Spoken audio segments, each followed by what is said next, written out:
Radio Lecture Answered Prayer. Radio Talk, Station Kikia, Los Angeles, July, 1951. Have you ever had a prayer answered? What wouldn't men give just to feel certain that when they pray, something definite would happen? For this reason, I would like to take a little time to see why it is that some prayers are answered, and some apparently fall on dry ground. When ye pray, believe that ye receive, and ye shall receive. Believe that ye receive is the condition imposed upon man. Unless we believe that we receive, our prayer will not be answered.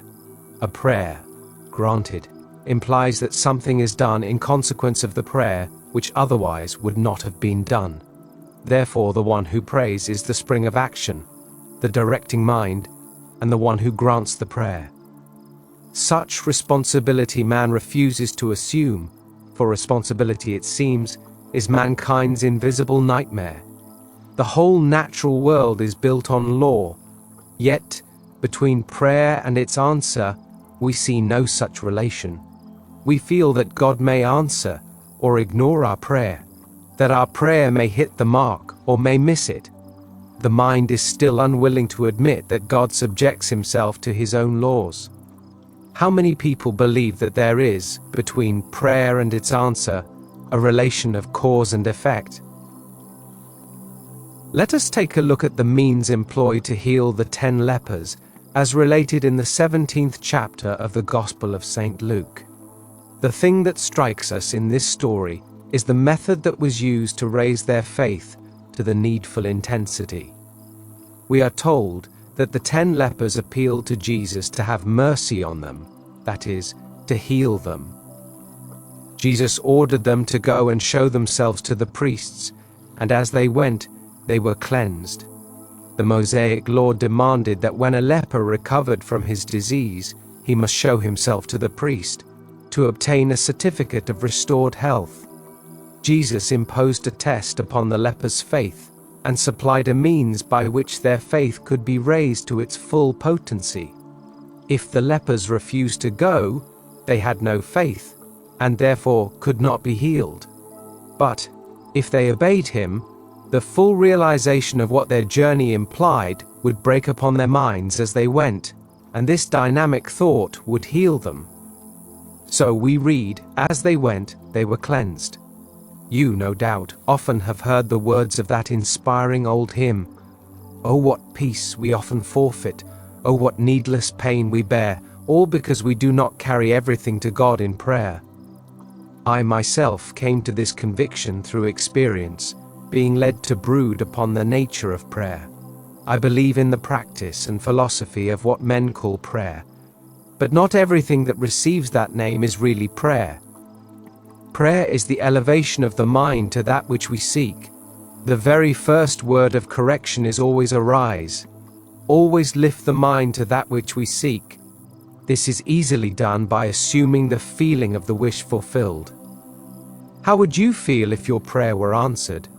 Well, assume that feeling until you experience in imagination what you would experience in reality if your prayer were answered.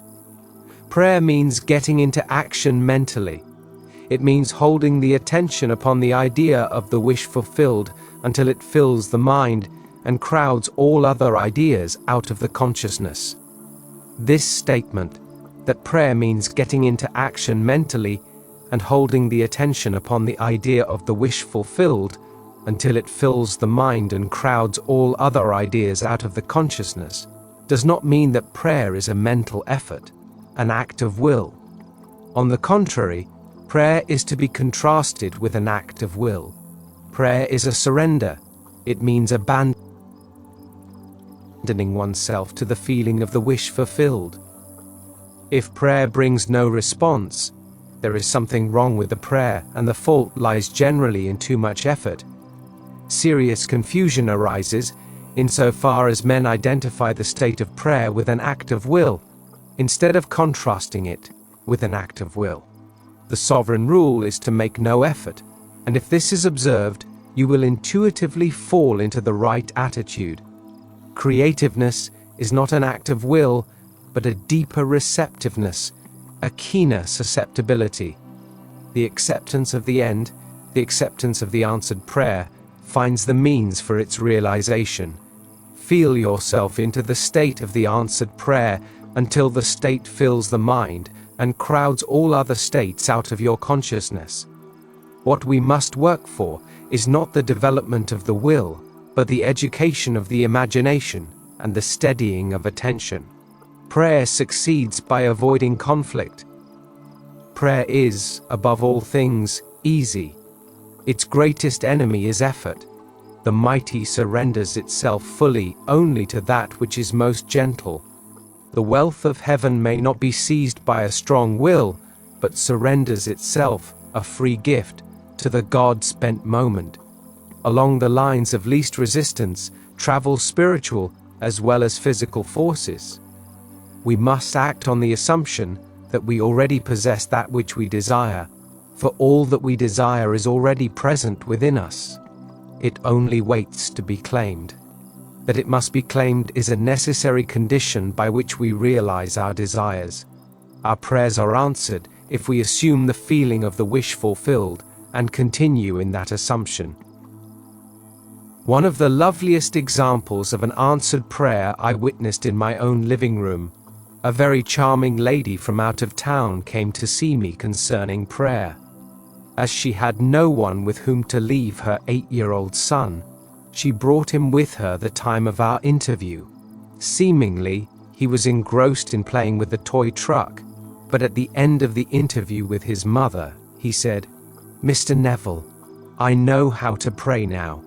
I know what I want, a collie puppy, and I can imagine I am hugging him every night on my bed." His mother explained to him, and to me, the impossibilities of his prayer, the cost of the puppy, their confined home, even his inability to care for the dog properly. The boy looked into his mother's eyes and simply said, "But mother, I know how to pray now." And he did. 2 months later, during a Kindness to Animals week in his city, all the school children were required to write an essay on how they would love and care for a pet. You have guessed the answer. His essay, out of the 5,000 submitted, won the prize, and that prize, presented by the mayor of the city to the lad, was a collie puppy. The boy truly assumed the feeling of his wish fulfilled, hugging and loving his puppy every night. Prayer is an act of imaginative love, which is to be the subject of my message next Sunday morning at 10:30 at the Fox Wilshire Theatre on Wilshire Boulevard near La Cienega. It is my desire, next Sunday, that I may explain to you how you, like the young boy, can yield yourselves to the lovely images of your desires and persist in your prayer, even though you, like the lad, are told that your desires are impossible. The necessity of persistence in prayer is shown us in the Bible. "Which of you," asked Jesus, "shall go unto him at midnight, and say unto him, Friend, lend me 3 loaves, for a friend of mine is come to me from a journey, and I have nothing to set before him? And he from within shall answer and say, Trouble me not, the door is now shut, and my children are with me in bed, I cannot rise and give thee. I say unto you, though he will not rise and give him because he is his friend, yet because of his importunity he will arise and give as many as he needeth." Luke 2. The word translated as importunity means literally shameless impudence. We must persist until we succeed in imagining ourselves into the situation of the answered prayer. The secret of success is found in the word perseverance. The soul, imagining itself into the act, takes on the results of the act. Not imagining itself into the act, it is ever free from the result. Experience in imagination. What you would experience in reality were you already what you want to be, and you will take on the result of that act. do not experience in imagination what you want to experience in reality, and you will ever be free of the result. When ye pray, believe that ye receive, and ye shall receive. One must persist until he reaches his friend on a higher level of consciousness. He must persist until his feeling of the wish fulfilled has all the sensory vividness of reality. Prayer is a controlled waking dream. If we are to pray successfully, we must steady our attention to observe the world as it would be seen by us were our prayer answered. Steadying attention makes no call upon any special faculty, but it does demand control of imagination. We must extend our senses, observe our changed relationship to our world, and trust this observation. The new world is not there to grasp, but to sense, to touch. The best way to observe it is to be intensely aware of it. In other words, we can, by listening as through we heard, and by looking as though we saw, actually hear voices and see scenes from within ourselves that are otherwise not audible or visible. With our attention focused on the state desired, the outer world crumbles, and then the world, like music, by a new setting, turns all its discords into harmonies. Life is not a struggle but a surrender. Our prayers are answered by the powers we invoke, not by those we exert. So long as the eyes take notice, the soul is blind, for the world that moves us is the one we imagine, not the world round about us. We must yield our whole being to the feeling of being the noble one we want to be. If anything is kept back, the prayer is vain. We often are deprived of our high goal by our effort to possess it. We are called upon to act on the assumption that we already are the man we would be. If we do this without effort, experiencing in imagination what we would experience in the flesh, had we realized our goal, we shall find that we do, indeed, possess it. The healing touch is in our attitude. We need change nothing but our attitude towards it. Assume a virtue if you have it not. Assume the feeling of your wish fulfilled. Pray for my soul. More things are wrought by prayer than this world dreams of. Radio lecture meditation. Radio talk station Keika, Los Angeles, July 1951. Many people tell me they cannot meditate. This seems to me a bit like saying they cannot play the piano after one attempt. Meditation, as in every art or expression, requires constant practice for perfect results. A truly great pianist, for instance, would feel he could not play his best if he missed one day of practice. If he missed a week or a month of practice, he would know that even his most uninitiated audience would recognize his defects. So it is with meditation. If we practice daily with joy in this daily habit, we perfect it as an art. I find that those who complain of the difficulty in meditation do not make it a daily practice, but rather wait until something pressing appears in their world, and then, through an act of will, try to fix their attention on the desired state.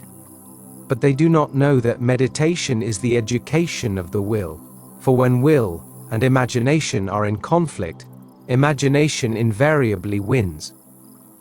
The dictionaries define meditation as fixing one's attention upon, as planning in the mind, as devising and looking forward, engaging in continuous and contemplative thought. A lot of nonsense has been written about meditation. Most books on the subject get the reader nowhere, for they do not explain the process of meditation. All that meditation amounts to is a controlled imagination and a well-sustained attention. Simply hold the attention on a certain idea until it fills the mind and crowds all other ideas out of consciousness. The power of attention shows itself the sure guarantee of an inner force. We must concentrate on the idea to be realized without permitting any distraction. This is the great secret of action. Should the attention wander, bring it back to the idea you wish to realize, and do so again and again, until the attention becomes immobilized and undergoes an effortless fixation upon the idea presented to it. The idea must hold the attention, must fascinate it, so to speak. All meditation ends at last with the thinker, and he finds he is what he himself has conceived. The undisciplined man's attention is the servant of his vision rather than its master. It is captured by the pressing rather than the important. In the act of meditation, as in the act of adoration, silence is our highest praise. Let us keep our silent sanctuaries, for in them the eternal perspectives are preserved, day by day, week by week, year by year, at times where none through love or lesser intentions were allowed to interfere. I set myself to attain mastery over my attention and imagination. I sought out ways to make more securely my own, those magical lights that dawned and faded within me. I wished to evoke them at will, and to be the master of my vision. I would strive to hold my attention on the activities of the day in unwavering concentration, so that, not for one moment, would the concentration slacken. This is an exercise, a training for higher adventures of the soul. It is no light labor. The ploughman's labor, working in the fields, is easier by far. Empires do not send legions so swiftly to obstruct revolt, as all that is alive in us hurries along the nerve highways of the body to frustrate our meditative mood. The beautiful face of one we love glows before us to enchant us from our task. Old enmities and fears beleaguer us. If we are tempted down these vistas, we find, after an hour of musing, that we have been lured away. We have deserted our task and forgotten that fixity of attention we set out to achieve. What man is there who has complete control of his imagination and attention? A controlled imagination and steadied attention, firmly and repeatedly focused on the idea to be realized, is the beginning of all magical operations. If he persists through weeks and months, sooner or later, through meditation, he creates in himself a center of power. He will enter a path all may travel, but on which few do journey. It is a path within himself, where the feet first falter in shadow and darkness, but which later is made brilliant by an inner light. There is no need for special gifts or genius. It is not bestowed on any individual, but won by persistence and practice of meditation. If he persists, the dark caverns of his brain will grow luminous, and he will set out day after day for the hour of meditation, as if to keep an appointment with a lover. When it comes, he rises within himself as a diver, too long under water, rises to breathe the air and see the light. In this meditative mood, he experiences in imagination what he would experience in reality had he realized his goal, that he may in time become transformed into the image of his imagined state. The only test of religion worth making is whether it is true born, whether it springs from the deepest consciousness of the individual, whether it is the fruit of experience, or whether it is anything else whatever. This is my reason for speaking to you on my last Sunday in Los Angeles about the true religious attitude. What is your religious attitude? What is my religious attitude? I shall speak on this subject next Sunday morning at 10:30 as Dr. Bales's guest. The service will be held at the Fox Wilshire Theatre on Wilshire Boulevard near La Cienega. I shall endeavor to show you that the methods of mental and spiritual knowledge are entirely different. For we know a thing mentally by looking at it from the outside, by comparing it with other things, by analyzing and defining it, whereas we can know a thing spiritually only by becoming it. We must be the thing itself, and not merely talk about it or look at it. We must be in love if we are to know what love is. We must be godlike if we are to know what God is. Meditation, like sleep, is an entrance into the subconscious. When you pray, Enter into your closet, and when you have shut your door, pray to your Father which is in secret, and your Father which is in secret shall reward you openly. Meditation is an illusion of sleep, which diminishes the impression of the outer world and renders the mind more receptive to suggestion from within. The mind in meditation is in a state of relaxation akin to the feeling attained just before dropping off to sleep. This state is beautifully described by the poet Keats in his Ode to a Nightingale. It is said that as the poet sat in the garden and listened to the nightingale, he fell into a state which he described as a drowsy numbness pains my senses as though of hemlock I had drunk. Then, after singing his ode to the nightingale, Keats asked himself this question: was it a vision or a waking dream? Fled is the music, do I wake or sleep? Those are the words of one who has seen something with such vividness or reality that he wonders whether the evidence of his physical eyes can now be believed. Any kind of meditation in which we withdraw into ourselves without making too much effort to think is an outcropping of the subconscious. Think of the subconscious as a tide which ebbs and flows. In sleep it is a flood tide, while at moments of full wakefulness the tide is at its lowest ebb. Between these two extremes are any number of intermediary levels. When we are drowsy, dreamy, lulled in gentle reverie, the tide is high. The more wakeful and alert we become, the lower the tide sinks. The highest tide compatible with the conscious direction of our thoughts occurs just before we fall asleep and just after we wake. An easy way to create this passive state is to relax in a comfortable chair or on a bed. Close your eyes and imagine that you are sleepy, so very sleepy. Act precisely as though you were going to take a siesta. In so doing, you allow the subconscious tide to rise to sufficient height to make your particular assumption effective. When you first attempt this, you may find that all sorts of counter thoughts try to distract you. But if you persist, you will achieve a passive state. When this passive state is reached, think only on things of good report.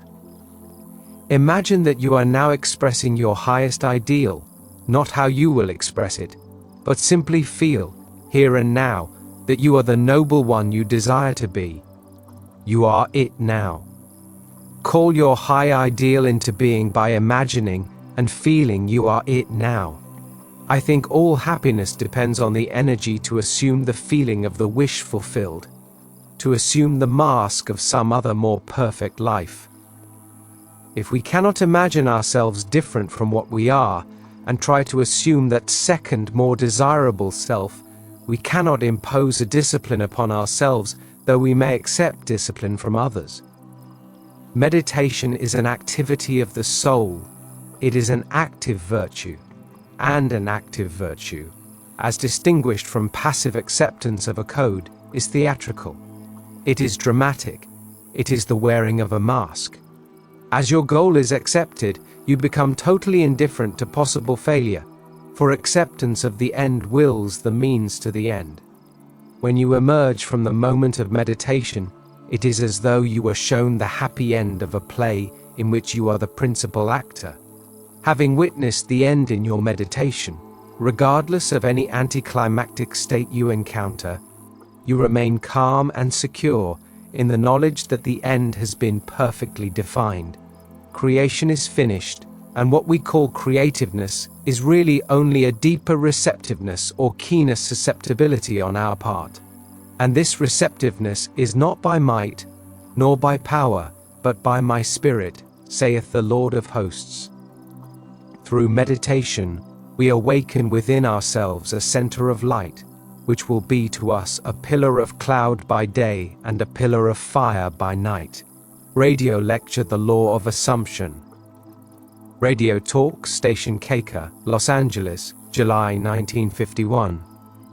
The great mystic William Blake wrote almost 200 years ago, "What seems to be, is, to those to whom it seems to be, and is productive of the most dreadful consequences to those to whom it seems to be. Now, at first, this mystical gem seems a bit involved, or at best to be a play on words, but it is nothing of the kind. Listen to it carefully. What seems to be, is, to those to whom it seems to be. That is certainly clear enough. It is a simple truth about the law of assumption, and a warning of the consequences of its misuse. The author of the Epistle to the Romans declared in the 14th chapter, "I know, and am persuaded by the Lord Jesus, that there is nothing unclean of itself. But to him that esteemeth anything to be unclean, to him it is unclean."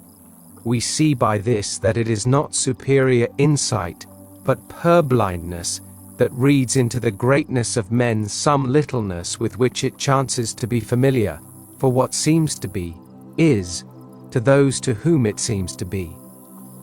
Experiments recently conducted at two of our leading universities revealed this great truth about the law of assumption. They stated in their releases to the newspapers that after 2,000 experiments they came to the conclusion that what you see when you look at something depends not so much on what is there, as on the assumption you make when you look. What you believe to be the real physical world is actually only an assumptive world. In other words, you would not define your husband in the same way that your mother would. Yet, you are both defining the same person. Your particular relationship to a thing influences your feelings with respect to that thing, and makes you see in it an element which is not there. If your feeling in the matter is a self-element, it can be cast out. If it is a permanent distinction in the state considered, it cannot be cast out. The thing to do is to try. If you can change your opinion of another, then what you now believe of him cannot be absolutely true but relatively true. Men believe in the reality of the external world because they do not know how to focus and condense their powers to penetrate its thin crust. Strangely enough, it is not difficult to penetrate this view of the senses. To remove the veil of the senses, we do not employ great effort. The objective world vanishes as we turn our attention from it. We have only to concentrate on the state desired to mentally see it, but to give reality to it so that it will become an objective fact, we must focus our attention upon the desired state until it has all the sensory vividness and feeling of reality. When, through concentrated attention, our desire appears to possess the distinctness and feeling of reality, when the form of thought is as vivid as the form of nature, we have given it the right to become a visible fact in our lives. Each man must find the means best suited to his nature, to control his attention and concentrate it on the desired state. I find for myself the best state to be one of meditation, a relaxed state akin to sleep, but a state in which I am still consciously in control of my imagination and capable of fixing my attention on a mental object. If it is difficult to control the direction of your attention while in this state akin to sleep, you may find gazing fixedly into an object very helpful. Do not look at its surface, but rather into and beyond any plane object such as a wall, a carpet, or any object which possesses depth. Arrange it to return as little reflection as possible. Imagine then that in this depth you are seeing and hearing what you want to see and hear, until your attention is exclusively occupied by the imagined state. At the end of your meditation, when you awake from your controlled waking dream, you feel as though you had returned from a great distance. The visible world which you had shut out returns to consciousness and, by its very presence, informs you that you have been deceived into believing that the object of your contemplation was real. But if you remain faithful to your vision, this sustained mental attitude will give reality to your visions, and they will become visible, concrete facts in your world. Define your highest ideal, and concentrate your attention upon this ideal until you identify yourself with it. Assume the feeling of being it, the feeling that would be yours were you now embodying it in your world. This assumption, though now denied by your senses, if persisted in, will become a fact in your world. You will know when you have succeeded in fixing the desired state in consciousness simply by looking mentally at the people you know. This is a wonderful check on yourself, as your mental conversations are more revealing than your physical conversations are. If, in your mental conversations with others, you talk with them as you formerly did, then you have not changed your concept of self. For all changes of concepts of self result in a changed relationship to the world. Remember what was said earlier. What you see when you look at something depends not so much on what is there, as on the assumption you make when you look. Therefore, the assumption of the wish fulfilled should make you see the world mentally as you would physically, were your assumption a physical fact. The spiritual man speaks to the natural man through the language of desire. The key to progress in life and to the fulfillment of dreams lies in the ready obedience to the voice. Unhesitating obedience to its voice is an immediate assumption of the wish fulfilled. To desire a state is to have it. As Pascal said, "You would not have sought me had you not already found me."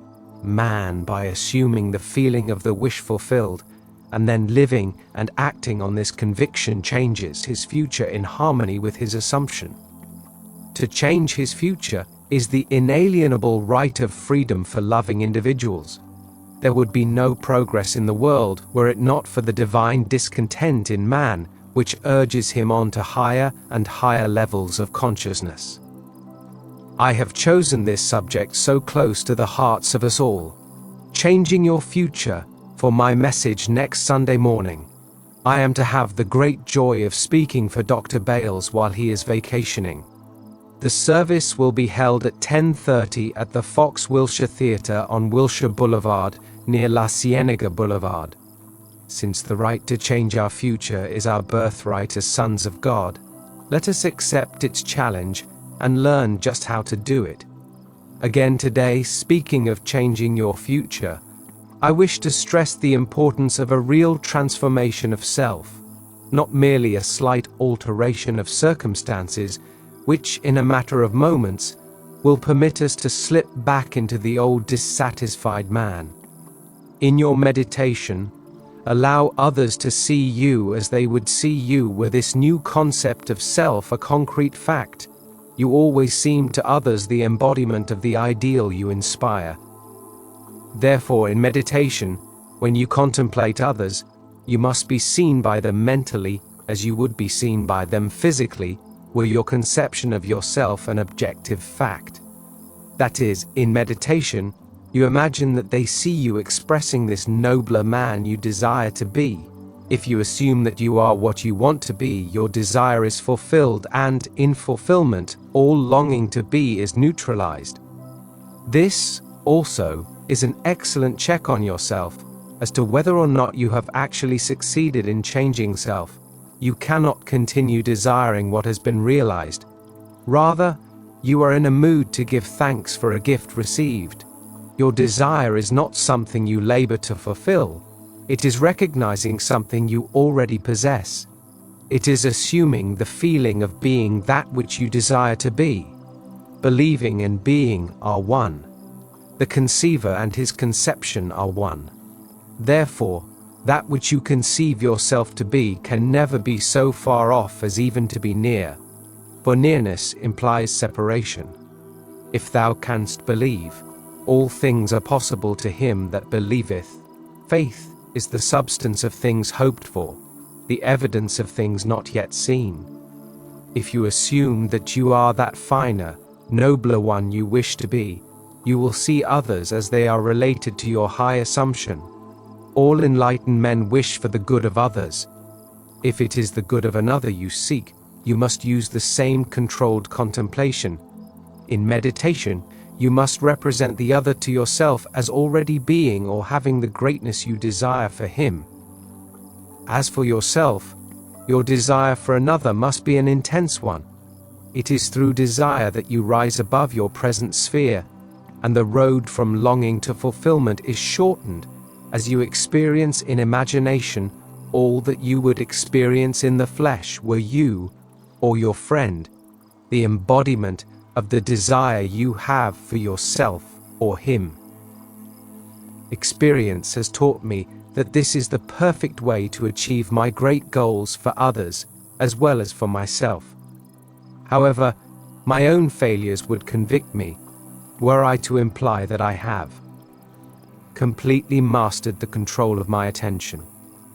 I can, however, with the ancient teacher say, "This one thing I do, forgetting those things which are behind, and reaching forth unto those things which are before. I press towards the mark for the prize." Radio Lecture Truth, Radio Talk Station Kika, Los Angeles, July 1951. I wish to ask each one of you listening to me today a question which must be close to the hearts of us all concerning truth. If a man known to you as a murderer broke into your home and asked the whereabouts of your mother, would you tell him where she was? Would you tell him the truth? Would you? I venture not. I hope not. In the most mystical of the Gospels, in the Gospel of St. John, we read, "Ye shall know the truth, and the truth shall make you free." Therein lies a challenge to us all. The truth shall make you free. If you told the truth concerning your mother, would you set her free? Again, in John we read, "Sanctify them by the truth." If you gave your mother up to a murderer, would you sanctify her? What then is the truth of which the Bible so constantly speaks?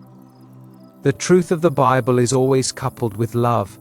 The truth of the Bible is that spiritual realization of conscious life in God towards which the human soul evolves through all eternity. Truth is an ever-increasing illumination. No one who seeks sincerely for truth need fear the outcome, for every raising erstwhile truth brings into view some larger truth which it had hidden. The true seeker after truth is not a smug, critical, holier-than-thou person. Rather, the true seeker after truth knows the words of Zechariah to be true. "Speak ye every man the truth to his neighbor, and let none of you imagine evil in your hearts against his neighbor." The seeker after truth does not judge from appearances. He sees the good, the truth, in all he observes. He knows that a true judgment need not conform to the external reality to which it relates. Never are we so blind to the truth as when we see things as they seem to be. Only pictures that idealize really depict the truth. It is never superior insight, but rather purblindness that reads into the greatness of another, some littleness with which it happens to be familiar.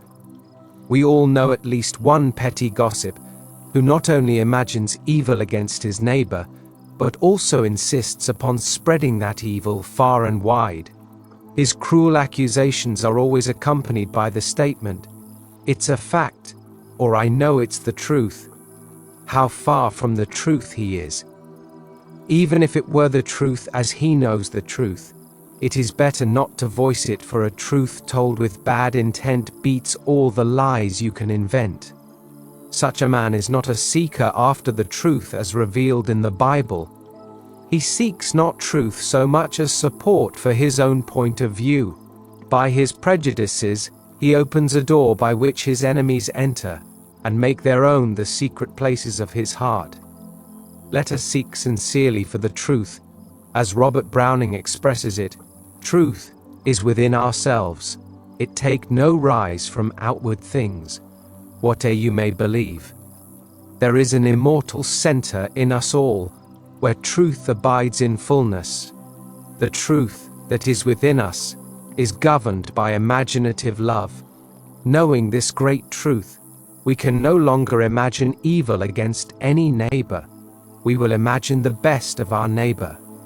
It is my belief that wherever man's attitude towards life is governed by imaginative love, there it is religious, there he worships.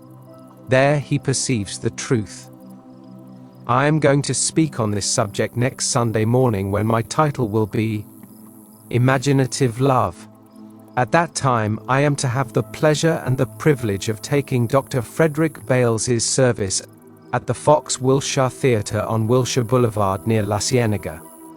The service will be held, as Dr. Bales always conducts it, at 10:30 Sunday morning. It is an intuitive desire of all mankind to be a finer, nobler being, to do the loving thing. But we can do the loving thing only when all we imagine is full of love for our neighbor. Then we know the truth that sets all mankind free. I believe this is a message that will aid us all in the art of living a better and finer life. Infinite love in unthinkable origin was called God, the Father. Infinite love in creative expression was called God, the Son. Infinite love in universal interpenetration, in infinite immanence, and in eternal procession was called God, the Holy Ghost. We must learn to know ourselves as infinite love, as good rather than evil. This is not something that we have to become, it is rather for us to recognize something that we are already. The original birthplace of imagination is in love. Love is its lifeblood. Insofar as imagination retains its own life's blood, its visions are images of truth.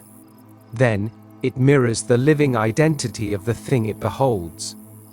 But if imagination should deny the very power that has brought it to birth, then the direst sort of horror will begin. Instead of rendering back living images of the truth, imagination will fly to love's opposite. Fear, and its visions, will then be perverted, and contorted reflections cast upon a screen of frightful fantasy. Instead of being the supremely creative power, it will become the active agent of destruction. Wherever man's attitude to life is truly imaginative, there man and God are merged in creative unity. Remember that love is always creative, causative in every sphere from the highest to the very lowest. There never has existed thought, word, or deed that was not caused by love, or by its opposite, fear of some kind, even if it were only a desire of a not very worthy aim. Love and fear are the mainspring of our mental machinery. Everything is a thought before it becomes a thing. I suggest the pursuit of a high ideal to make a fact of being become a fact of consciousness, and to do this by training the imagination to realize that the only atmosphere in which we truly live and move and have our being is infinite love. God is love. Love never faileth. Infinite creative spirit is love. The urge that caused infinite unconditioned consciousness to condition itself into millions of sensitive forms is love. Love regarded as an abstraction, apart from an object, is unthinkable. Love is not love if there is no beloved. Love only becomes thinkable in relation, in process, in act. Let us recognize with Blake that he who will not live by love must be subdued by fear, and set ourselves the highest of ideals to love and to live by. But our highest ideals do not bless unless they come down and take on flesh. We must make results and accomplishments the crucial test of our imagination and our love. For incarnation is the only true realization. Our faithfulness must be to the sum of all the truth we know, and it must be absolute. Otherwise, that truth lacks a vehicle and cannot be incarnated in us. Our concept of ourselves determines the scenery of our lives. We are ever our own jailers. The prison doors that we thought closed are truly ajar, waiting for us to see the truth. Man ever surrounds himself with the true image of himself, said Emerson. Every spirit builds itself a house, and beyond its house a world, and beyond its world a heaven. Know then the world exists for you. For you the phenomenon is perfect. What we are, that only can we see. All that Adam had, all the Caesar could, you have and can do. Adam called his house heaven and earth. Caesar called his house Rome. You perhaps call yours a cobbler's trade, or 100 acres of land, or a scholar's garret. Yet line for line, and point for point, your dominion is as great as theirs, though without such fine names. Build, therefore, your own world, and as fast as you conform your life to the pure idea in your mind, that will unfold its great proportions. The truth is our secret inward reality, the cause, the meaning, the relation of our lives to all things. Let the truth carry us heavenwards, expanding our conceptions, increasing our understanding until we know the truth and are made free. Radio lecture feeling is the secret. Radio talk, station Kikia, Los Angeles, July 1951. Recently, I asked a very successful businessman his formula for success. He laughed and was a little embarrassed. Then he replied, "I guess it's just because I can't conceive of failure. It's nothing that I think about much. It's more a feeling that I have." His statement coincided completely with my own beliefs and experiments.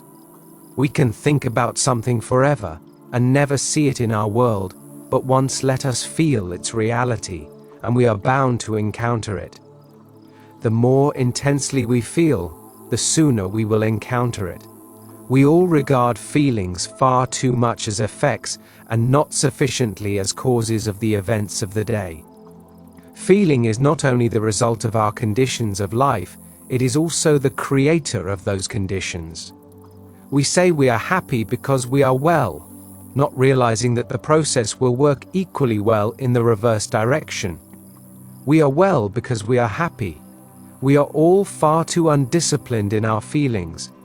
To be joyful for another is to bless ourselves as well as him.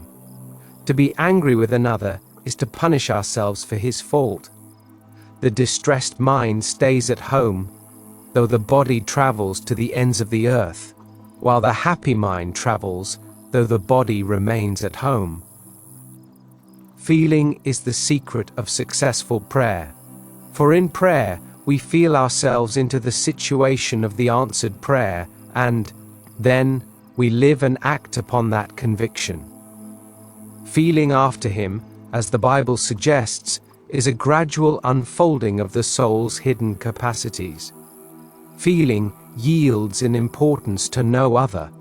It is the ferment without which no creation is possible. All forms of creative imagination imply elements of feeling.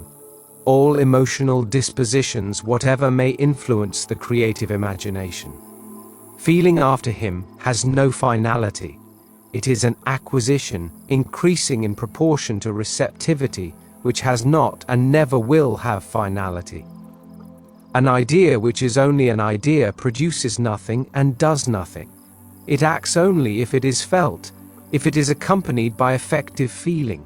Somewhere within the soul there is a mood which, if found, means wealth, health, happiness to us. The creative desire is innate in man. His whole happiness is involved in this impulse to create. Because men do not perfectly feel, the results of their prayers are unsure, when they might be perfectly sure.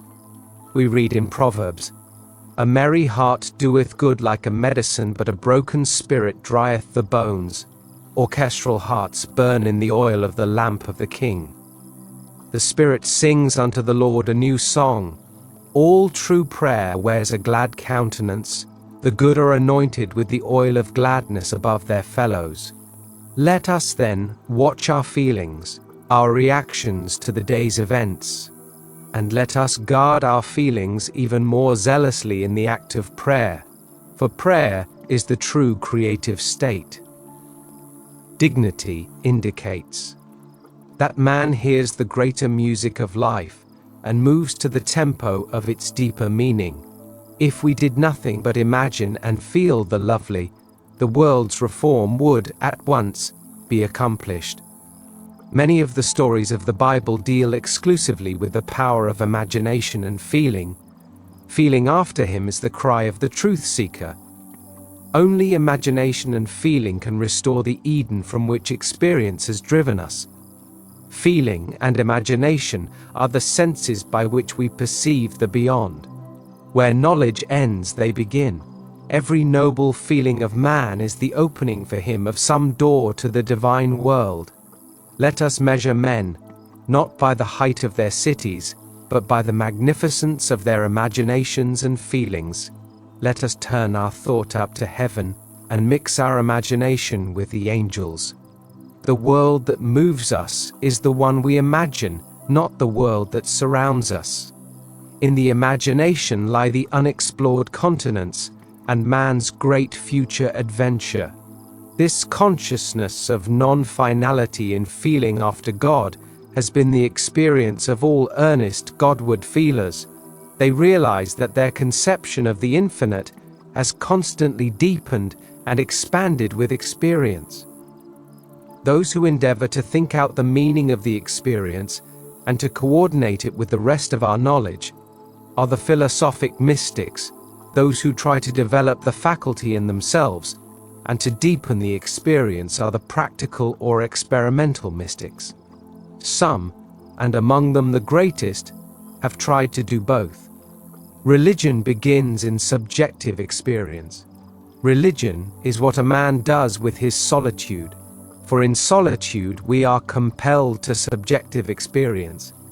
It is of the religious attitude that I shall speak next Sunday morning.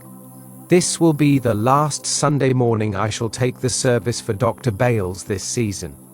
The service is held at 10:30 at the Fox Wilshire Theatre on Wilshire Boulevard, near La Cienega. A true religious attitude is man's salvation. God never changes, it is we who are changing. Our spiritual eyes are ever getting keener, and this enlargement of truth will bring us an ever-increasing inner peace. The best defense against the deceptive assault upon our mental and moral eyesight is the spiritual eye, or the eye of God. In other words, a spiritual ideal that cannot be changed by circumstance, a code of personal honor and integrity in ourselves, and goodwill and love to others. Not what thou art, nor what thou hast been, beholdeth God with his merciful eyes, but that thou wouldst be. Through the veins of the humblest man on earth runs the royal blood of being. Therefore, let us look at man through the eyes of imaginative love, which is really seeing with the eye of God. Under the influence of the eye of God, the ideal rises up out of the actual, as water is etherealized by the sun into the imagery cloudland. Things altogether distant are present to the spiritual eye. The eye of God makes the future dream a present fact, not 4 months to harvest. Look again. If we persist in this seeing, one day we will arise with the distance in our eyes, and all the staying, stagnant nearby will suddenly be of no importance. We will brush it aside as we pass on to our far-seen objective. The man who really finds himself cannot do otherwise than let himself be guided by love. He is of too pure eyes to behold iniquity. Our ability to help others will be in proportion to our ability to control and help ourselves. The day a man achieves victory over himself, history will discover that to have been a victory over his enemy. The healing touch is in an attitude, and one day man will discover that one governs souls only with serenity.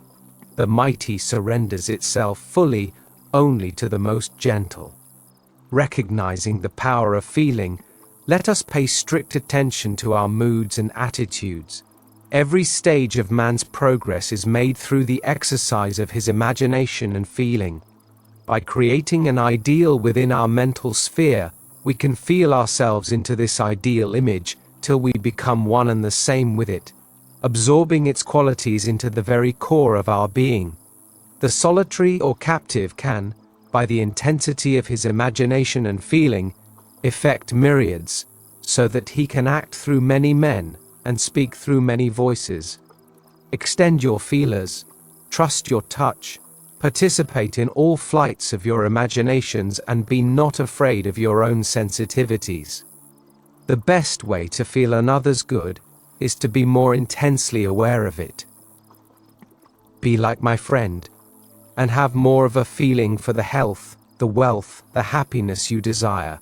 Ideas do not bless unless they descend from heaven and take flesh. Make results or accomplishments the crucial test of true imagination. As you observe these results, you will determine to fill your images with love and to walk in a high and noble mood, for you will know with the poet, "That which ye sow ye reap." See yonder fields. The sesamum was sesamum, the corn was corn. The silence and the darkness knew, so is man's fate born. Radio lecture, affirm the reality of our own greatness. Radio Talk, Station Kika, Los Angeles, Douglas.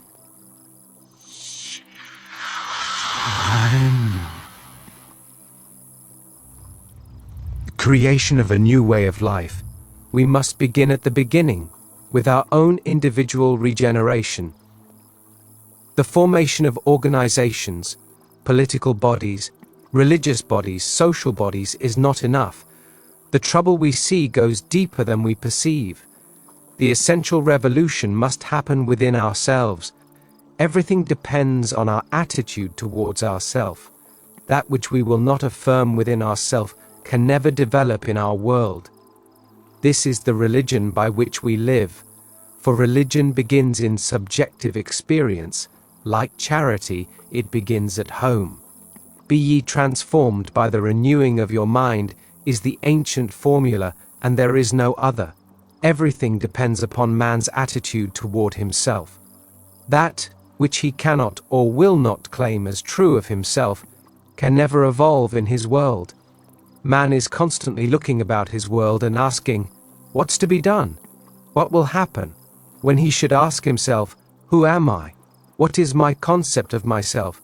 If we wish to see the world a finer, greater place, we must affirm the reality of a finer, greater being within ourselves. It is the ultimate purpose of my teaching to point the road to this consummation. I am trying to show you how the inner man must readjust himself. What must be the new premise of his life, in order that he may lose his soul on the level he now knows, and find it again on the high level he seeks. It is impossible for man to see other than the contents of his own consciousness, for nothing has existence for us, save through the consciousness we have of it.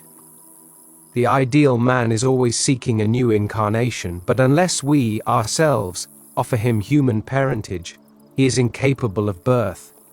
We are the means whereby the redemption of nature from the law of cruelty is to be effected. The great purpose of consciousness is to effect this redemption. If we decline the burden and point to natural law as giving us conclusive proof that redemption of the world by imaginative love is something that can never come about, we simply nullify the purpose of our lives through want of faith. We reject the means, the only means, whereby this process of redemption must be effected. The only test of religion worth making is whether it is true born, whether it springs from the deepest conviction of the individual, whether it is the fruit of inner experience. No religion is worthy of a man unless it gives him a deep and abiding sense that all is well, quite irrespective of what happens to him personally. The methods of mental and of spiritual knowledge are entirely different, for we know a thing mentally by looking at it from the outside, by comparing it with other things, by analyzing and defining it. Whitehead has defined religion as that which a man does with his solitude. I should like to add, I believe it is what a man is in his solitude. In our solitude we are driven to subjective experience. It is then that we should imagine ourselves to be the ideal man we desire to see embodied in the world. If, in our solitude, we experience in our imagination what we would experience in reality had we achieved our goal, we will in time become transformed into the image of our ideal.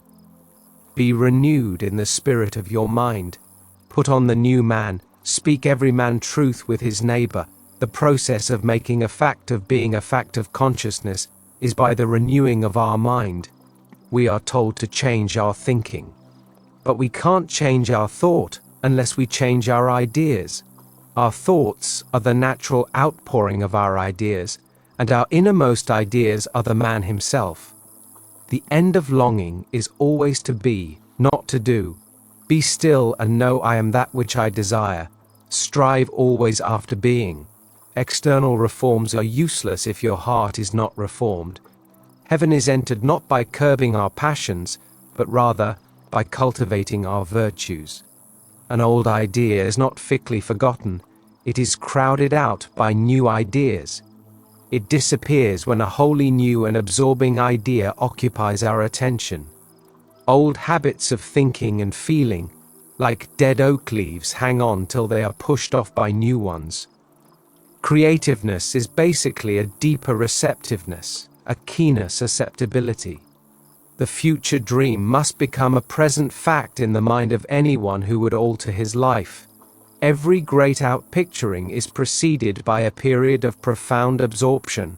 When that absorption is filled with our highest ideal, when we become that ideal, then we see it manifest in our world and we realize that the present does not recede into the past, but advances into the future. This is essentially how we change our future. A now which is elsewhere has for us no absolute meaning. We only recognize now when it is at the same time here. When we feel ourselves into the desired state here, and now we have truly changed our future. It is this changing your future which I hope to explain to you fully next Sunday morning when I am speaking for Dr. Bales at 10:30 at the Fox Wilshire Theatre on Wilshire Boulevard near La Cienega. It is my purpose to stir you to a higher concept of yourself and to explain so clearly the method by which you can achieve this concept that each one of you will leave the service on Sunday morning a transformed being. Discouraged people are sorely in need of the inspiration of great principles. We must get back to first principles if we are to speak with a voice that will kindle the imagination and rouse the spirit.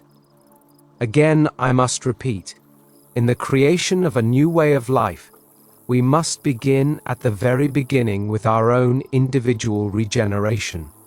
Man's chief delusion is his conviction that he can do anything. Everyone thinks he can do. Everyone wants to do and all ask, what to do, what to do. It is impossible to do anything, one must be. It is hard for us to accept the fact that we of ourselves do nothing. It is especially difficult, because it is the truth, and the truth is always difficult for man to accept.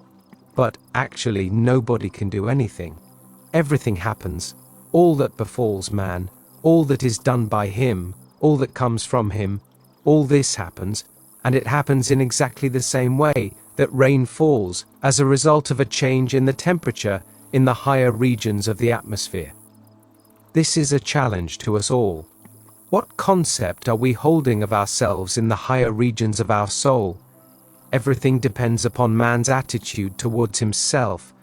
That which he will not affirm as true within himself can never develop in his world. A change of concept of self is the right adjustment, the new relationship between the surface and the depth of man. Deepening is, in principle, always possible, for the ultimate depth lives in everyone, and it is only a question of becoming conscious of it. Life demands of us the willingness to die and to be born again. This is not meant that we die in the flesh. We die in the spirit of the old man to become the new man. Then we see the new man in the flesh. Subjection to the will of God is an old phrase for it, and there is, I believe, no new one that is better. In that self-committal to the ideal we desire to express, all conflict is dispersed, and we are transformed into the image of the ideal in whom we rest. We are told that the man without a wedding garment reaches the kingdom by cleverly pretending. He does not believe internally what he practices externally. He appears good, kind, charitable. He uses the right words, but inwardly he believes nothing. Coming into the strong light of those far more conscious than himself, he ceases to deceive. A wedding garment signifies a desire for union. He has no desire to unite with what he teaches, even if what he teaches is the truth. Therefore, he has no wedding garment. When we are united with the truth, then we will put off the old nature and be renewed in the spirit of our mind. Truth will strip the clever pretenders of their false aristocracy. Truth, in its turn, will be conquered and governed by the aristocracy of goodness, the only unconquerable thing in the world, that which already has been. October 6, 1959. This platform is concerned only with the great secret of life. Here we are convinced that the supreme power that created and sustains the universe is divine imagining, and it does not differ from human imagination save in degree of intensity. So God in man is your wonderful imagination. That is God. We tell you that imagination creates reality, but bear in mind that at this human level on earth it takes time and persistence. If we will persist in the image, live in it, sleep in it, breathe in it, it will crystallize into tangible form. Night after night we take different facets of this truly great secret, and as we turn to the greatest book on imagination in the world, we treat it differently.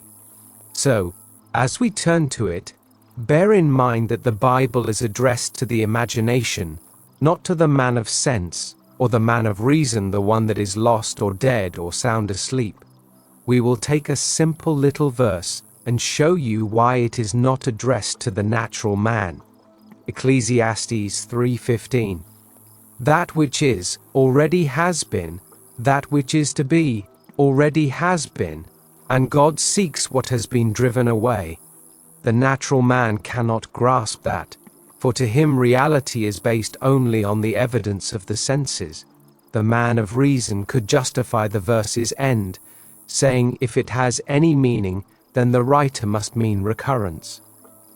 The sun comes up every day, and the moon completes its cycle, and the seasons come and go. If we took a picture of the universe today, the scientists can compute how long it will take to return to this point in the picture. So the intellectual man could justify the verse. But that is not what is meant, for it is addressed not to the man of reason or the man of sense, but to the man of imagination. What is it all about? That which is, already has been, that which is to be, already has been, and God seeks what has been driven away.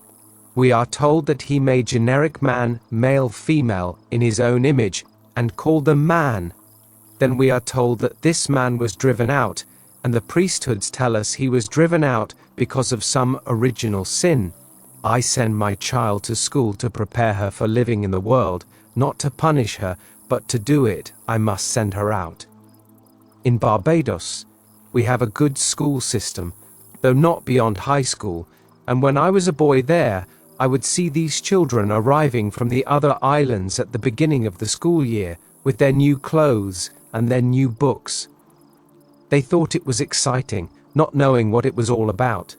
But then, the time came for the parents to kiss them goodbye and leave them in this strange place, and many a child cried himself to sleep not just for a night, but for the whole term.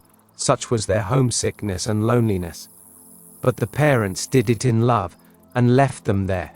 Many sent their children on to England for still higher education at great sacrifice, and they could not afford to bring them home for vacations, so they had to wait years to see them again.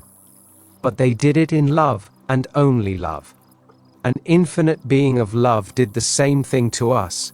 We were dead. We were fully made and perfect, but we were like the statue of Galatea. And then to quicken man, and make him like God, He had to drive him out, not in space, out in mind.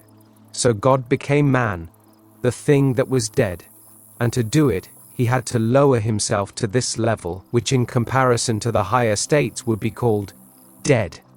This garment of skin you wear has been long in preparation for the Son of God, we are told, and he clothed them in garments of skin. It is for schooling purposes. Why are we here? To make images. The whole universe is an image of cosmic fancy. We are learning, so we begin with the simplest things: a job, a new home, a change in environment. We do it in the same way as our Father did it, but this is a classroom, so we make mistakes. But the fault is not ours, for we are not yet awake. There was the perfect system, existing for its creator, and then God set free certain portions of it, and so he prepared the way for his banished ones to return. God seeks what has been driven away, so that he may say, "This my son, who was dead, and is alive again." So we are the one he is seeking. There is something hidden in this coat of skin that he is seeking. We must get beyond the senses and begin to create. So I say to everyone that we must start the art of creating, no matter how simple or how big the thing is, no matter what it is that is creating. We create by faith, and faith is belief in the thing not yet seen. We create by assembling an image that implies we now have what we want in this world, and if we are faithful, we bring it to pass, and as we do it, we begin to move through this labyrinthine way for the return of his Son, whom God has afflicted, he will comfort and call his friend. So if you are hurt, do not believe that it was because of what you did in the past. No, we pass through the fixed labyrinthine ways that he has prepared for the return of his Son. So the Son finally awakens, and he walks with me through the whole roadway of these states. You can create anything in this world if you know who you are. And if you do not know, that is why these platforms exist, to teach you, for we are all interlaced. You may think you are insignificant. You may even be in jail, but even behind bars you are creating. And you need not remain in jail if you know who you are. Have you ever flown over a lake or over the ocean? A friend recently flew in from San Diego. He had been in the Navy, and he had always owned boats, but he had never before observed what he saw now from the air. He was on the ocean side as the plane took off from San Diego, and looking down he saw this little 30-footer coming in the opposite direction. He noticed the wake of this little ship and watched it widen, and nothing interrupted it. When his plane turned inland, he was flying at 300 miles per hour, but looking back he realized that this little boat, doing maybe 30 knots, was troubling the entire Pacific. As far as the eye could see, this wake was moving, and nothing could stop it, and the occupant of that boat was totally unaware of what he was doing. We are all like that. You think you can imagine and not affect others? It is like the wake. In time it encompasses the whole world. It starts as a little V, but it grows wider and wider. Everyone will be in some way influenced by my pattern. If one knows what he wants for himself or for others and remains faithful to it, he does not have to ask, "Who will help me?" For every person who must play a part will play it to make possible the fulfillment of that dream. A lady said to me the other night, "Look at my hands. A week ago they were blistered as if with acid, now there is no scar. But it took me 5 days of revision to bring about what you are seeing.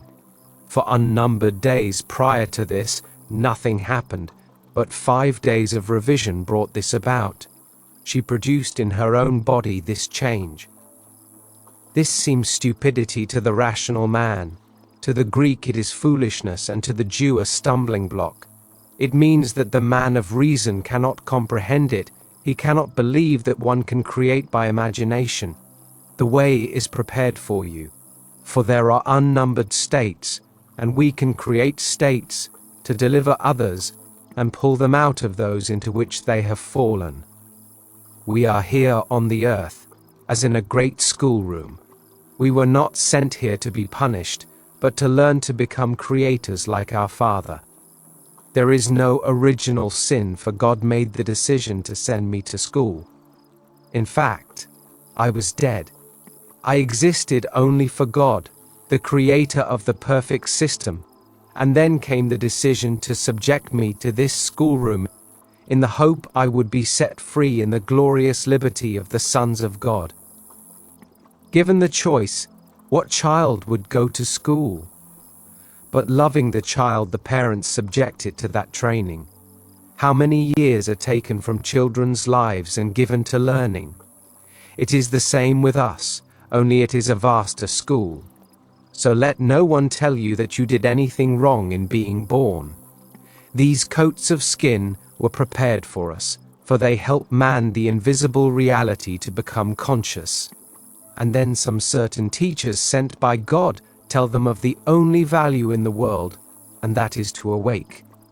But if in the awakening you want a better home, a finer job, better health, then try to create it. Failure does not matter, you are learning. If you persist, you will win. You create by faith. By faith the worlds were made and sustained. Things that are made from things that do not appear. So what would it be like if you were the man you want to be? See the world as you would like to see it. Let me define imagination for you. It is spiritual sensation, but the word spiritual is to most of us something that is not practical, the incorporeal, as opposed to the corporeal. But imagination is the power to perceive what is absent from the senses. Take a rose. There is not one here, but right now could I sense it in any way? Smell it? Touch it? I can, though it is absent from the senses. That is imagination. If imagination creates reality, such perception of what is absent from the senses makes it so. We have unnumbered case histories to prove it. Imagination is the power to perceive what is absent from the senses, and if you persist, you go beyond the sense man and go beyond the rational man. The natural man receives not the things of the Spirit of God, for they are foolishness unto him. How can I discern my home spiritually? I cannot see it with my physical eye, or touch it with my physical hands, but in imagination I can do both. You may say, I do not have a home. Well, you do the same thing with a home you do not yet own.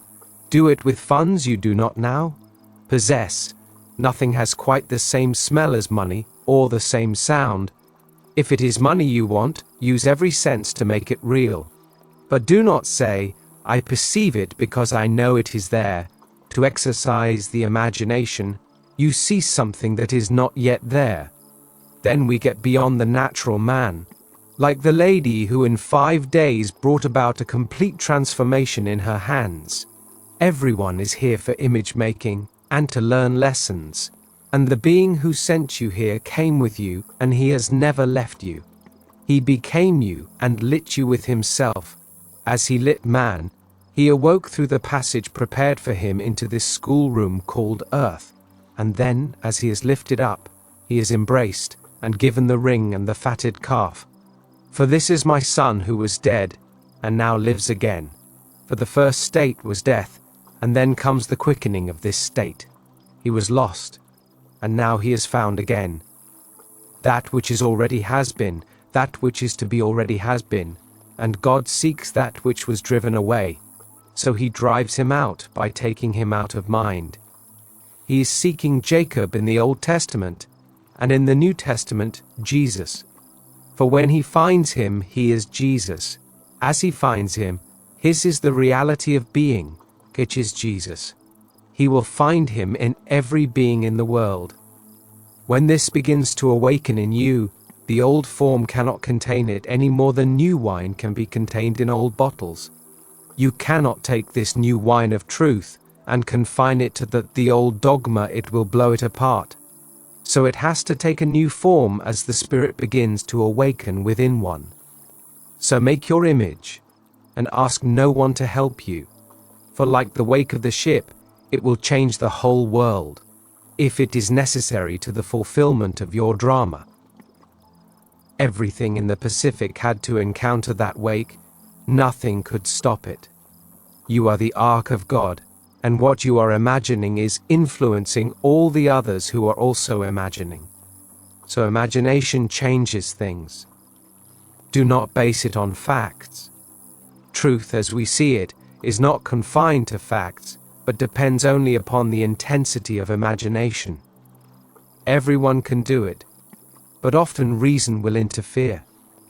A friend told me tonight that he desired the answer to a certain problem, and it was given to him.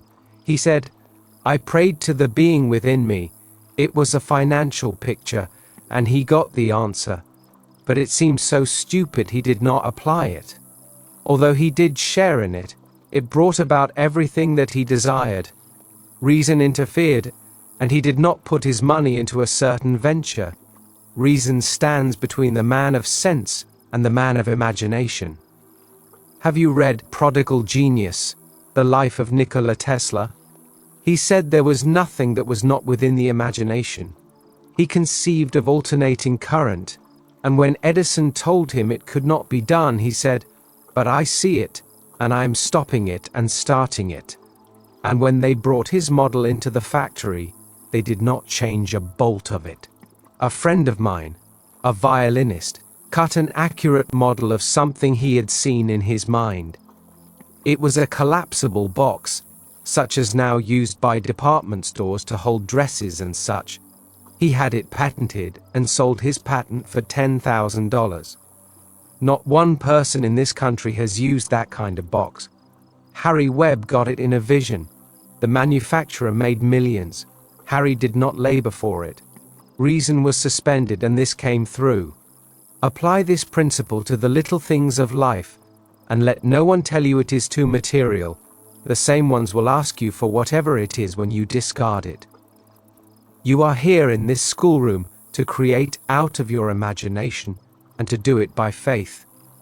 Imagine and create the noblest concepts for yourself or for others, and live in them, and in a way you do not know, you will influence the lives of everyone in the world, and everyone who will be needed to bring about your dream will be drawn into it and brought to you. Even those who seek to stack the cards against you and think they are doing so very cleverly will find that the very thing they did will instead stack the cards against themselves.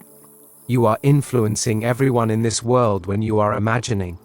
Who knows what being now in solitary is not disturbing the whole vast world? He will never be accused, for he is not out.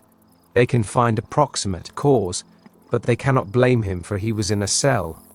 Yet he could cause a wave of hate out of the depth of his own being. That is why it is so important to imagine wisely. There is only one being awakening, and that is God.